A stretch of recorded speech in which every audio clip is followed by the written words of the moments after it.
ರಾವಣ ಸೀತೆನ ಅಪಹರಿಸಿಕೊಂಡು ಲಂಕೆಗೆ ಹೋದ್ಮೇಲೆ ಸೀತೆನ ವಾಪಸ್ ಕರ್ಕೊಂಡು ಬರಬೇಕು ಲಂಕೆಯಿಂದ ಅಂತ ಸೇತುವೆ ಕಟ್ಟೋಕ್ ಶುರು ಮಾಡ್ತಾರೆ.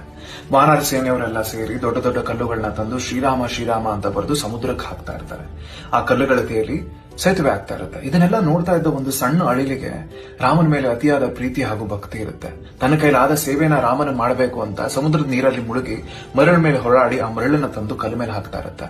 ಸಣ್ಣ ಸಣ್ಣ ಕಲ್ಲುಗಳನ್ನ ಹೆಕ್ಕೊಂಡು ಬಂದು ರಂಧ್ರಗಳನ್ನ ಮುಚ್ತಾ ಇರುತ್ತೆ. ಒಂದು ವಾನರ ಬಂದು ಕೇಳ್ತಾನೆ, ಏನ್ ಮಾಡ್ತಾ ಇದೀಯ? ಆಲ್ಮೋಸ್ಟ್ ನನ್ನ ಕಾಲಿಗೆ ಸಿಕ್ಕಿ ಸತ್ತು ಹೋಗ್ತಿದ್ದೆ ನೀನು ಅಂತ. ಇಲ್ಲ, ರಾಮನ್ಗೋಸ್ಕರ ಸೇತುವೆ ಕಟ್ತಾ ಇದ್ದೀನಿ ಅಂತ ಅಳಿಲ್ ಹೇಳುತ್ತೆ. ಸೇತುವೆ ಕಟ್ತಾ ಇದೀಯಾ? ನಿನ್ ದೇಹ ನೋಡು, ನಿನ್ ಸೈಜ್ ನೋಡು, ಇದೆಲ್ಲ ಸಾಧ್ಯ ಇಲ್ಲ, ಜಾಗ ಬಿಡು ಅಂತ ಹೇಳುತ್ತೆ. ಆಗ್ಲೂ ವಾದ ನಡೆದಾಗ ಆ ವಾನರ ಆ ಅಳಿಲಿಂದು ಬಾಲ ಹಿಡಿದು ಎಸೆಯುತ್ತೆ. ರಾಮ ಅಂತ ಕಿರ್ಚಿಕೊಂಡು ಹೋಗಿ ಅಳಿಲು ರಾಮನ ಕೈ ಸೇರುತ್ತೆ. ರಾಮ ಹೇಳ್ತಾನೆ, ಒಂದು ಜೀವಿ ಸಣ್ಣದಿದೆ ಅಂತ ಅದಕ್ಕೆ ಅವಮಾನ ಮಾಡಬಾರ್ದು. ಅದು ತಂದು ಹಾಕಿರೋ ಮರಳಿಂದಾನೇ ಈ ನೀವು ಹಾಕಿರೋ ಕಲ್ಲುಗಳೆಲ್ಲ ಕೂಡ್ಕೊಳ್ತಾ ಇದೆ, ಅದರಿಂದಾನೇ ಆ ಮಧ್ಯದಲ್ಲಿರೋ ರಂಧ್ರಗಳೆಲ್ಲ ಮುಚ್ತಾ ಇದೆ.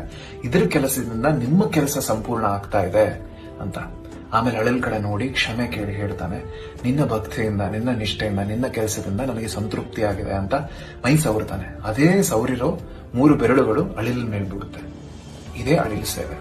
ನಾವು ಭಕ್ತಿಯಿಂದ, ನಿಷ್ಠೆಯಿಂದ ಅವನ ಹೆಸರು ಹೇಳ್ಕೊಂಡು ಮಾಡೋ ಪ್ರತಿ ಕೆಲಸನೂ ಅವನಿಗೆ ತಲುಪುತ್ತೆ.